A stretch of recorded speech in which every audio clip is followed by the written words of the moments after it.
하나님 말씀은 시편 55편입니다. 시편 55편.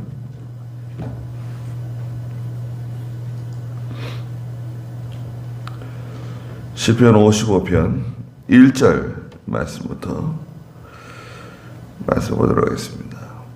그 앞에 지휘자를 따라 현악에 맞춘 다윗의 마스길은 교훈시죠. 마스길이라 되어 있고요. 1절에 하나님이시여 내 기도에 귀를 기울이시고 내가 간구할 때 외면하지 마소서. 나를 살펴보시고 내게 응답하소서. 내가 불만 가운데 편치 못하여 신음하니 이는 원수의 소리와 악인의 압제 때문입니다. 그들은 내게 죄악을 더하며 분노로 나를 비박합니다. 내 마음이 내 속에서 심히 아파하며 죽음의 공포가 나를 덮칩니다. 두려움과 떨림이 내게 밀려오고 공포가 나를 덮쳐옵니다. 그랬습니다.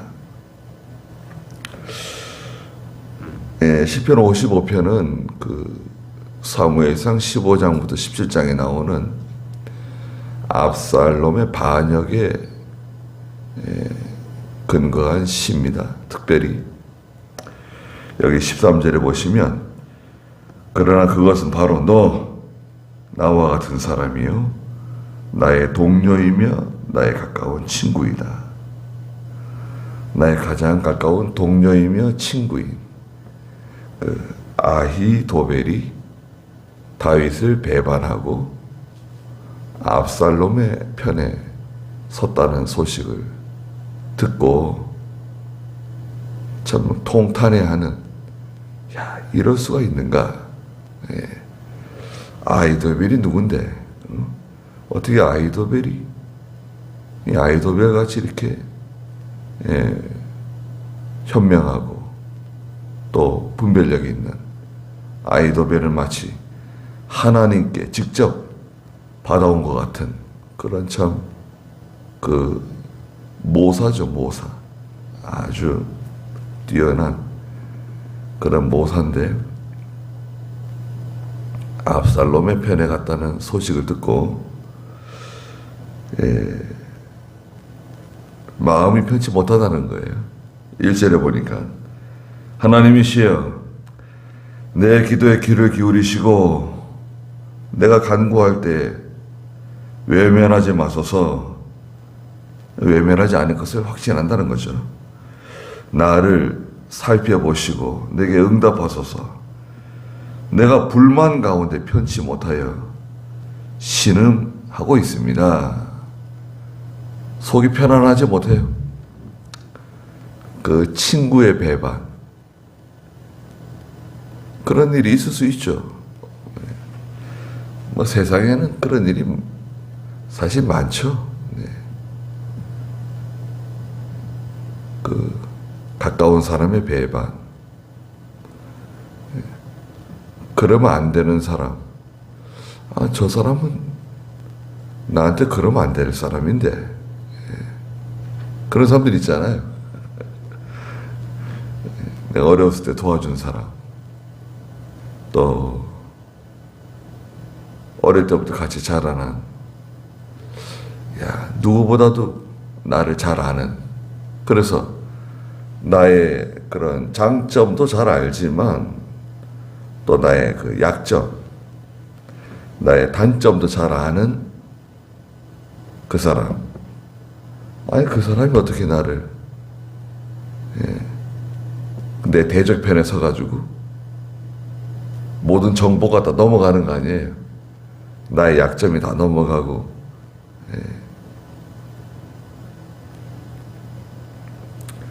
그래서 참 너무나 어처구니 없는 거죠.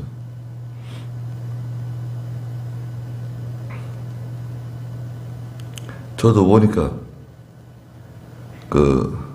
어떤 분이 저에 대한 정보를 다 수집했대요. 그래서 제 주변에 있는 사람, 또 우리 교회를 떠난 사람, 또 저 가까이 지냈던 사람들을 다 접촉을 했다 그러더라고요. 식사도 하고 봉투도 하나씩 주면서. 나은기 목사가 어떤 사람이냐, 저의 그런 약점, 무슨 단점, 이런 것을 다 조사를 했대요. 수집을 했대요. 근데 특별한 건, 특별한 건 안 나온 것 같아요. 특별한 게 있었으면, 가만히 있지 않았을 텐데, 그런 소식이 들려오더라고요. 이야, 그런 건 하나님 기뻐하실까? 그런 생각이 하는 거죠. 아니, 다윗을 누구보다 잘 아는 사람. 다윗의 정말 오른팔과 같은, 다윗의 복심이죠, 복심. 뱃속에 들어갔다 나온 사람과 같은, 복심이라 그러죠. 그런 사람이 어떻게 다윗을 배반하고 다윗의 반대편에 서서 압살롬을 지지하고.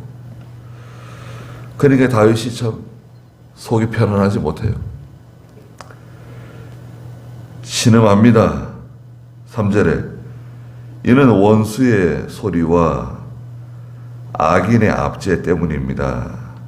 그들은 내게 죄악을 더하며 분노로 나를 핍박합니다. 내 마음이 내 속에서 심히 아파하며 죽음의 공포가 나를 덮칩니다. 마음이 너무 아프다는 거예요. 마음이 너무 아프고, 또 현실적으로는 죽음의 공포가 너무 가까이 찾아왔다는 거죠. 야, 내가 이러다가 정말 죽는 거 아닌가.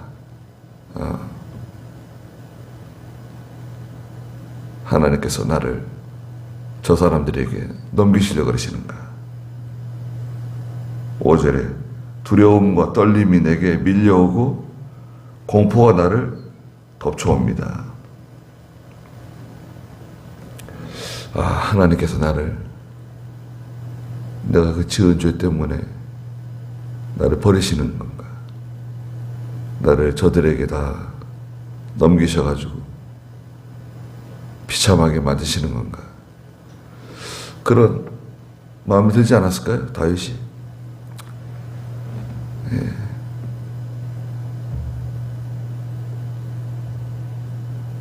가장 가까운 사람이 나를 배반할 때 우리는 어떻게 잘 이겨낼 수 있을까요? 가장 가까운 사람,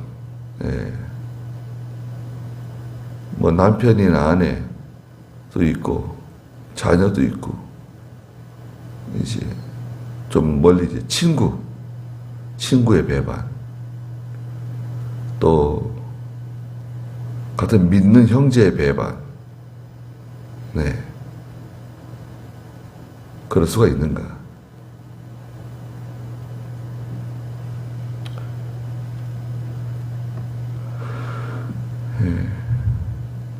서로 또 물어보면 서로 또 같은 말을 할 수도 있어요. 저 사람이 나를 먼저 배반했다. 저 사람이 먼저 나를 아프게 했다. 그렇게 말할 수도 있습니다. 그리고 하나님께서 이거 어떻게 판단하시느냐? 하나님께서 이것을 어떻게 볼 것이냐?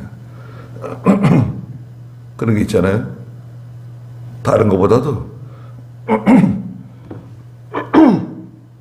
사람이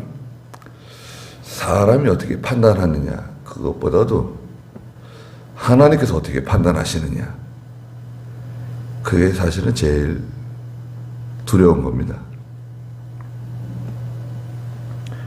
내가 아무리 깨끗하다고 해도 하나님께서는 그걸 인정하지 않으실 수도 있죠. 내가 아무리 정당합니다. 저는 바로 하고 있습니다. 그렇게 말할 수 있지만 또 하나님께서 보실 때는 야, 너 속에 그런 마음이 있지 않았느냐? 욕심이 있지 않았느냐? 또 그렇게 판단하실 수도 있겠죠. 그래서 이제 하나님 앞에서 항상 모든 일을 잘 처리해야 됩니다. 지금은 아무 문제가 아닌 것처럼 보이지만, 예? 지금 이북에서 내려온 그 어부들 말이죠. 이북으로 돌려보냈잖아요. 그리고 죽었잖아요. 아주 처참하게 죽었대요. 돌려보냈는데 그때는 별 문제 안 되는 줄 알았죠. 예. 그런데 그렇게 무슨 짐승이 도살장에 끌려가는 것처럼 그렇게 억지로 돌려보냈잖아요. 살겠다고 넘어온 사람을. 야, 참. 어떻게 거기 관련된 사람들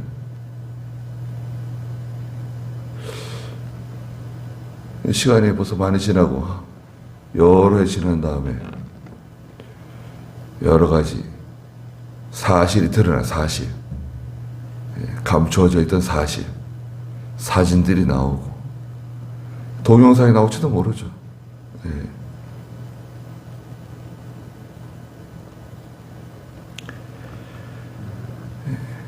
그러니까 하나님 다 알고 계시잖아요. 하나님께서는 알고 계십니다. 다윗에게 찾아온 그 두려움, 떨림, 공포, 그런 좀 처참한 그 배신감.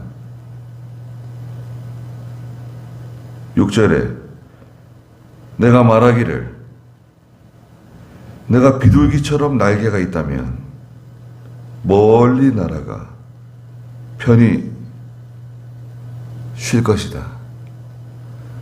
내가 비둘기처럼 날개가 있다고 하면 멀리 날아가서 편안하게 좀 쉴 수 있을 텐데, 그런 생각이 드는 거죠. 얼마나 참 좀 서글프고 얼마나 참 안타깝습니까? 네. 너무 위험한 일촉즉발, 너무나 위험한 시간을 보내고 있는 거예요, 지금. 네. 너무나 위태위태하고 너무나 참 보장되지 않은 그런 위험한 시간을 보내고 있는데, 다윗이 내가 비둘기처럼 날개가 있다고 하면 날아가서 편히 쉴 수 있을 텐데, 좀 안타까운 심정이 들잖아요. 7절에 내가 참으로 내가 멀리 달아나 광야에 머무를 것이다. 광야는 뭔가요? 광야는 성도가 새 힘을 얻는 곳이죠. 쉴 수 있는 곳이에요. 세상과 좀 멀리 떨어진, 사람들과 멀리 떨어져서 하나님과 가까이 할 수 있는, 환경적으로는 외롭고 쓸쓸한 곳이지만 영적으로는 위로가 되는, 힘을 얻을 수 있는 장소, 그게 광야예요. 그렇잖아요? 광야로 날아가서 거기서 좀 쉬면 좋겠다. 고요한 곳에서, 아무도 없는 곳에서 하나님께 기도하면서, 묵상하면서 또 성경을 읽으면서 시간을 보낼 수 있다고 하면 참 좋을 텐데, 그런 마음이죠. 8절에 내가 피난처에 속히 가서, 피난처가 나오죠. 피난처. 폭풍의 세찬 바람을 피할 것이다 합니다. 내가 이렇게 말한다는 거예요. 비둘기처럼 날개가 있다고 하면 멀리 날아가 쉴 수 있을 텐데, 또 광야에 날아가서 거기서 쉬면 참 좋을 텐데, 피난처가 어디 있는가? 피난처가 있다고 하면 속히 내가 그 피난처로 가서 이 폭풍의 세찬 바람을 피할 수 있을 텐데, 폭풍과 같은 큰 바람이 지금 불고 있는 거예요. 피할 곳이 없어요. 네. 또 힘든 일은, 갑작스러운 일은 또 갑자기 여러 개가 같이 찾아올 수가 있어요. 네. 힘든 일이 생기면 또 겹쳐서 겹겹이, 예, 겹겹이 힘든 일이 찾아올 수가 있어요. 그거를 잘 이겨내야 되는데, 성도가 피할 수 있는 피난처는 어디입니까? 피난처. 피난처는 구약에서는 가나안 땅에 도피성을 주셨죠. 도피성. 도피성, 요단강 동쪽에 3개, 요단강 서쪽에 3개 해가지고 모두 6개 도피성을 주셨죠. 도피성에 달아나면 목숨을 구할 수 있어요. 도피성은 뭐냐? 또 피난처 같은 겁니다. 피난처는 뭐냐? 첫째는 예수 그리스도예요. 예수 그리스도께 피하는 수밖에 없어요. 다른 건 아무 쓸데없어요. 사람이나 돈이나 뭐 어느 권력이나 아무 필요 없어요. 예수님께로 달아나는 사람, 그 사람이 가장 안전한 곳을 찾은 거예요. 그리스도를 피난처로 삼는 사람, 그 피난처를 찾기 위해서 광야로, 산으로, 해변으로 기도하는 겁니다. 피난처. 또 피난처가 어디냐? 신약시대 교회입니다. 교회.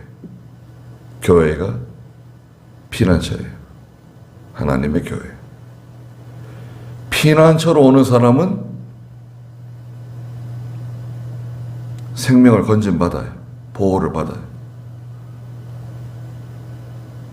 그 다음에 피난처는 어디냐? 피난처는 바로 기도하는 곳입니다. 기도하는 곳.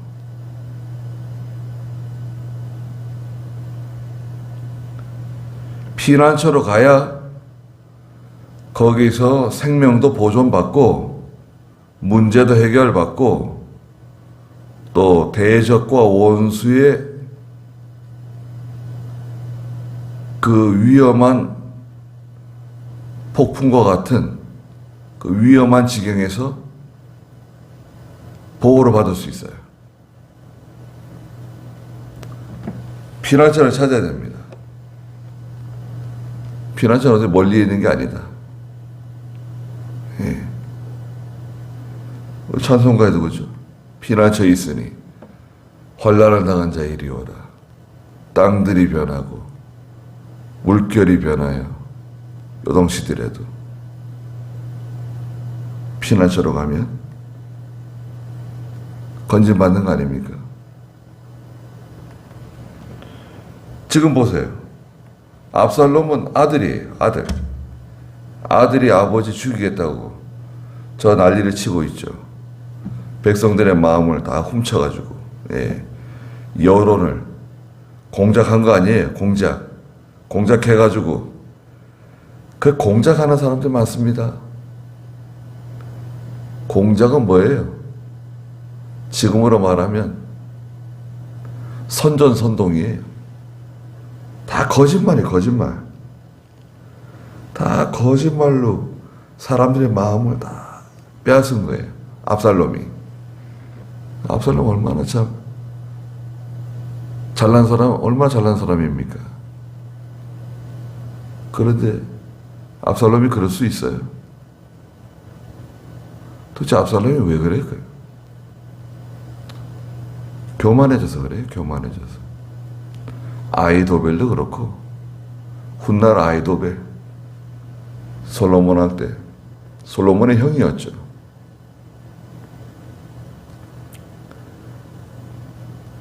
다 교만해지니까 문제를 일으키는 거예요. 교회도 마찬가지예요. 우리에게 직분 왜 주셨습니까? 직분. 목사든 장로든 집사든 직분을 왜 주신 거예요? 하나님 일 더 잘하라고 주신 건데, 하나님의 일 더 잘하고 하나님께 더 많은 은혜와 복을 주시려고 그 직분을 주신 건데, 그 직분 때문에 오히려 사람들이 교만해지고 문제를 일으키고, 예.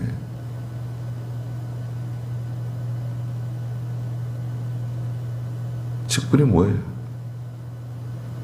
평신도 때는 그렇게 겸손하고, 예. 그렇게 참 충성스럽고, 그런 사람들이 직분을 맡고 뭐 교회에서 무슨 일을 맡기면, 예, 무슨 완장의식이 있어서 그런가.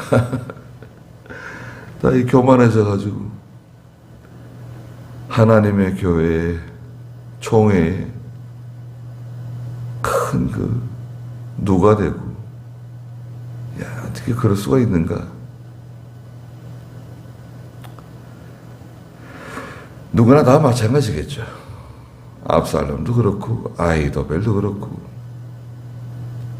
또 여기, 예, 아도니아와 같은 그런 사람들도 다 잘난 사람들입니다.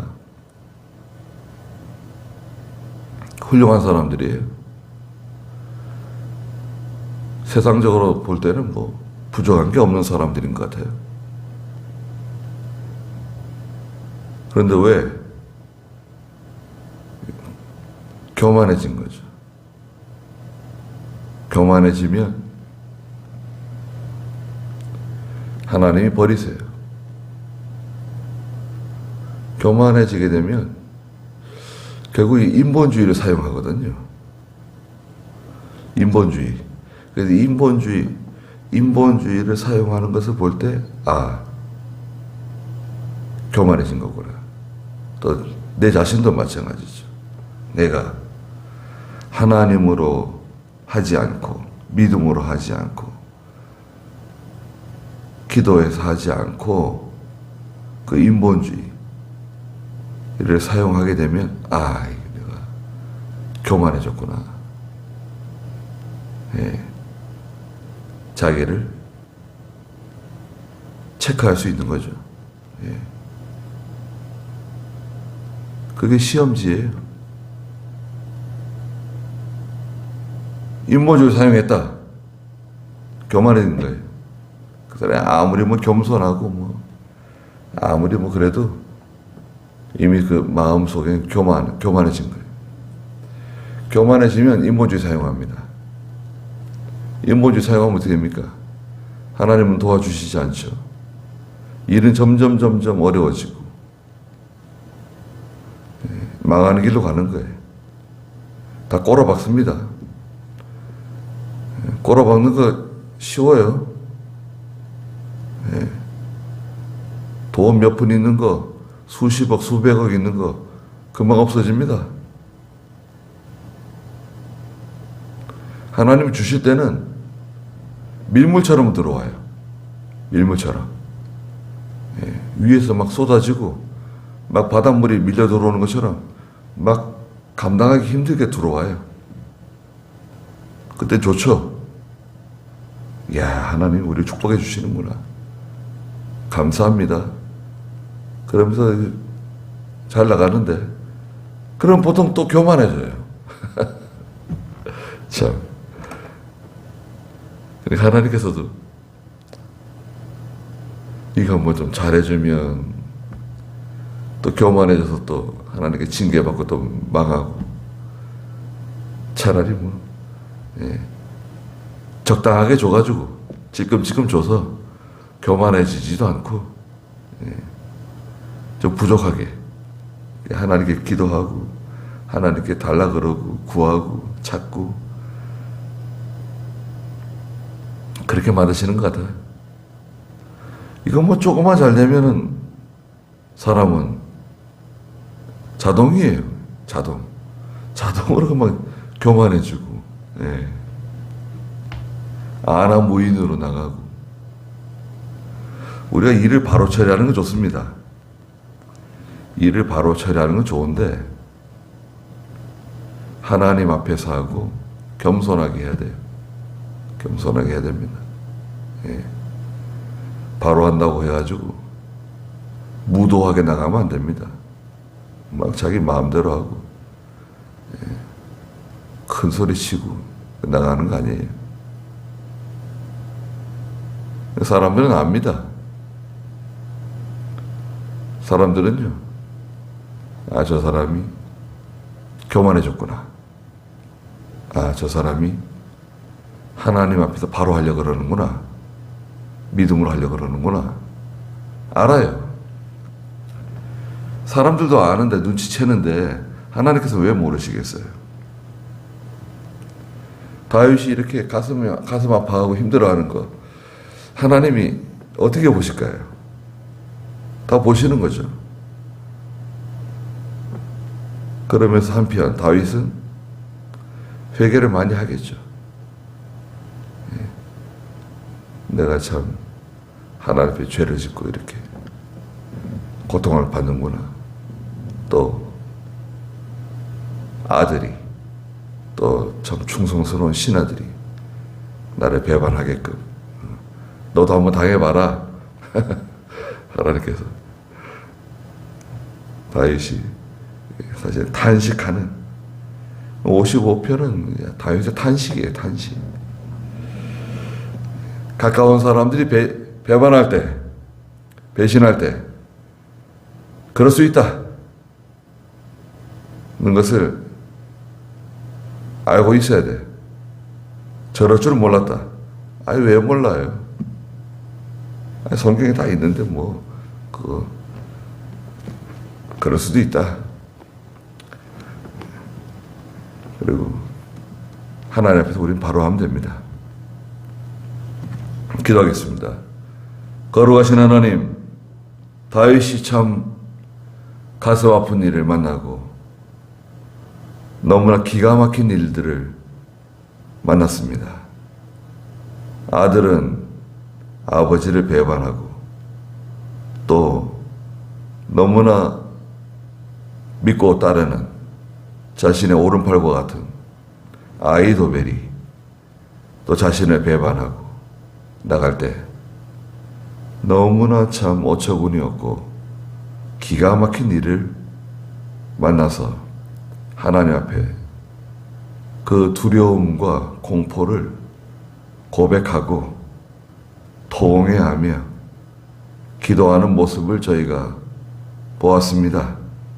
저희도 하나님께 엎드리는 저희가 되게 해주시고 하나님을 통해서 해결받고 하나님을 통해서 예수 그리스도를 통해서 피난처 되시는 예수님께로 달아나는 도피성 되시는 예수님께로 달아나는 저희가 되게 해주시옵소서. 오늘도 귀한 하루 주셨사오니 하나님이 함께 해주시고 저희들을 보호해 주시옵소서. 예수님의 이름으로 기도드리옵나이다. 아멘.